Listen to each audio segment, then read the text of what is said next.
Bueno, la Consejería de Empleo del Gobierno de Canarias ha hecho balance de las inspecciones de trabajo y seguridad social realizadas durante 2018 y hay algunos datos, Estíbaliz, que queremos destacar esta mañana. Esto es gracias a un acuerdo entre el Gobierno de Canarias, Marta, y la Inspección de Trabajo y de la Seguridad Social. Y la inspección ha destapado durante el año 2018 los casos que vamos a ver en este gráfico de 4.725 personas que ejercían una actividad pero sin contrato laboral. Esto supone una detección de 13 casos al día.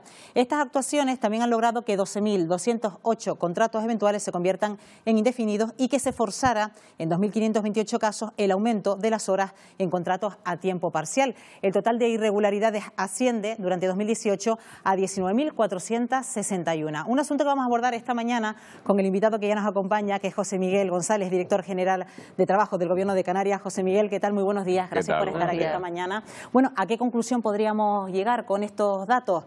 ¿Se incumple más o ahora se detecta más? Bueno, es importante esa reflexión. Primero, aclarar que la mayor parte del tejido productivo cumple la normativa laboral existente. Nosotros lo único que hacemos es corregir aquellas disfuncionalidades, aquellas ilegalidades en materia de trabajo, y para eso nos hemos pertrechado con procedimientos más eficientes a la hora de detectar. No se incumple más que antes, porque justamente la tasa de paro normalmente, mientras va disminuyendo, genera también mejoras en la economía formal y hace disminuir la economía sumergida. Lo que ocurre es que, bueno, establecemos mayores procedimientos de cruce de datos de diferentes administraciones y hemos incrementado la eficacia en tan solo 2 años de un 40% a un 55% de las actuaciones.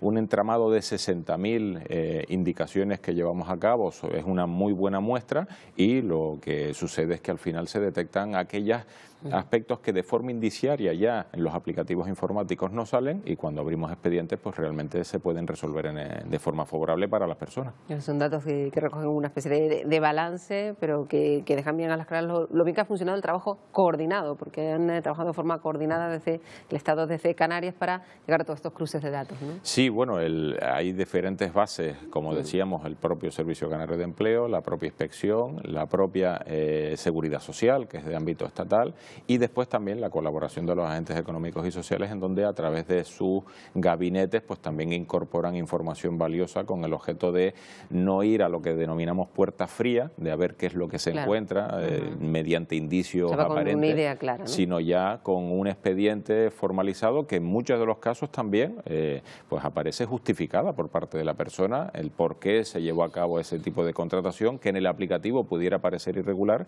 y al final está justificada. Justamente hay en otros casos en donde no, y de ahí son los datos, que estos son los datos solo de 2018, pero es que si unificamos 2017 y 2018, más de 35.000 personas se han visto beneficiadas y mejoradas sus condiciones laborales porque estaban de forma inadecuadas en el entramado. ¿Y todas estas irregularidades desembocan en sanción?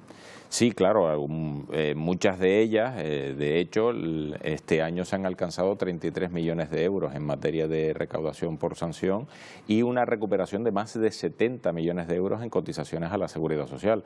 La sanción, cuando se abre expediente y se regulariza, no es desde el momento de la actuación inspectora, sino desde con los antecedentes que obran desde el momento cero de cuando se supone que ha iniciado esa relación contractual. Por eso, bueno, al final el mensaje que hay que dar es que la sanción es un fracaso social. Eso significa que tienes que estar vigilante para que se cumpla lo que todo el mundo y la mayoría cumple. De ahí que, bueno, nosotros decimos que la mejor de las campañas es cuando inspeccionas y no encuentras nada, porque eso significa que todo el mundo cumple. Esto lo único que hace es corregir una situación en donde hay empresas que intentan trabajar fuera del mercado cuando realmente la mayoría lo hacen dentro y por lo tanto compiten de forma desleal. ¿Y las inspecciones se hacen por sorpresa, señor González? Sí, claro.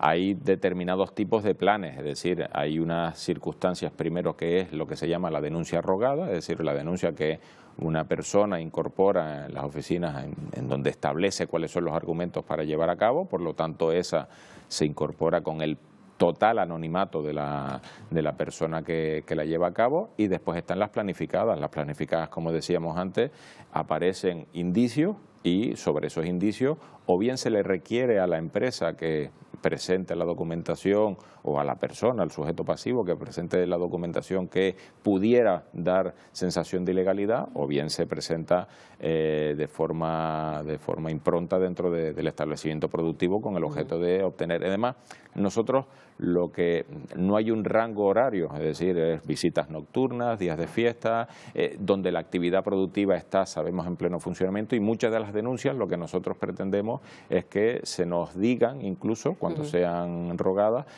que se nos pormenorice incluso el rango horario para ser totalmente más eficaces. Y en cuanto a los sectores donde más se detectan irregularidades, entendemos que el sector servicios, sencillamente, pues también porque es el que más personas emplea, será donde más se detecten, ¿no? Claro, ahí hay que tener en cuenta que no es que sean los sectores más incumplidores, sino simplemente probabilísticamente donde mayor número de contrataciones hay. Es decir, no es que hay un sector más o menos pendiente de poder utilizar, no, sino simplemente las fórmulas mayoritarias de contratación son diferentes en una actividad de servicios que en una actividad industrial, pero por razones obvias del propio sistema productivo, y después cuantitativamente, si tú estableces un rescate de la muestra a la hora de establecer determinados tipos de ilegalidades, es lógico que te salga que la distribución del Producto Interior Bruto en Canarias esté acorde con el número de irregularidades detectadas, pero no es porque sea más incumplidora, sino simplemente porque cuantitativamente hay más.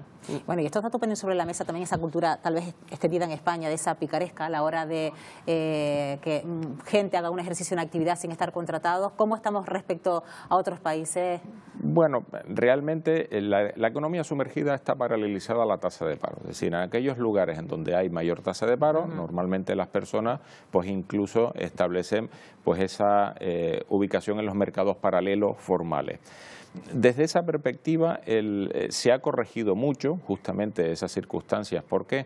Porque cada vez hay más, no derivaciones ni administrativas, ni penales, ni de otra razón, sino una derivación social. Es decir, que abonar impuestos, pagar impuestos es para sufragar servicios públicos. Cumplir con la legislación laboral es justamente tener una sociedad que tiene obligaciones, es una sociedad que puede acceder a derechos, y afortunadamente pues eso se va corrigiendo poco a poco. ¿Y se suele encontrar con personas sin contrato pero que están cobrando una prestación? Sí, hay dos líneas rojas en las actuaciones, que es tener a una persona sin contrato o una persona con la prestación. Eso realmente en el siglo XXI nos parece realmente inconcebible, porque primero estás siendo totalmente vulnerable a las circunstancias, y segundo pones en riesgo demasiados derechos que tú has adquirido en otra parte profesional de tu vida. En esos casos la sanción, ya incorporamos una sanción relativamente importante, incluso en el ámbito de que se detecte una persona que esté cobrando la prestación y que esté desarrollando la actividad productiva, pues esta la pierde. Bueno, pero que estamos hablando de que esto puede dañar la protección social e incluso convertirse también en casos de accidentes laborales donde el empleado, que en el caso entre comillas, queda desasistido, ¿no? Sí, el empleado y el empleador. El empleador tiene derivaciones penales en este caso. Por lo tanto, las personas... yo sé que hay necesidades a la hora de establecer la consecución de un puesto de trabajo, pero normalmente utilizo una frase que aparentemente pudiera parecer grandilocuente, pero es verdad: la dignidad no puede estar por debajo de ningún puesto de trabajo, y la seguridad tampoco.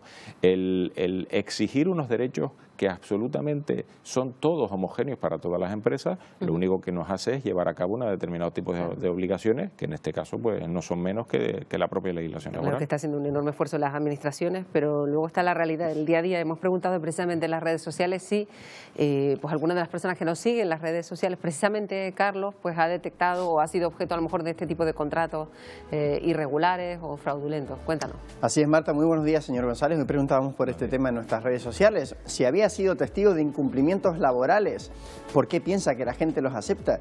Prácticamente todo el mundo nos ha dicho que sí, que han sido testigos, y las respuestas son las siguientes. Dice Cristina que claro que ha sido testigo de irregularidades, que ocurre y ocurrirá. En su opinión, los empresarios aprovechan y a los trabajadores no les queda otra. Pocos son los que no aceptan y casi ninguno el que denuncia. Melucci nos comenta que muchos lo aceptan porque no cobran nada de desempleo o de la seguridad social, es decir, porque no tienen ingresos. Juan recuerda la multa a Echenique por pagar en negro a su asistente social. Y termino con la opinión de Inmaculada, radicalmente distinta. Dice que lo ha visto sobre todo en el pequeño negocio, muchas veces interesa también al trabajador el no estar contratado y lo puede llegar a entender. Son las respuestas que tenemos sobre este tema en nuestras redes sociales. Marta. Gracias, Carlos. Hasta luego. Bueno, yo creo que hay una cierta comprensión en estas circunstancias, pero eso es lo que no debe ocurrir, ¿no? Porque estamos hablando de una cuestión que, como bien ha apuntado el señor González, redunda en la seguridad del propio trabajador, al margen de otras cuestiones. Es la protección de una serie de derechos, y para protegerte tus derechos tienes que cumplir con unas obligaciones.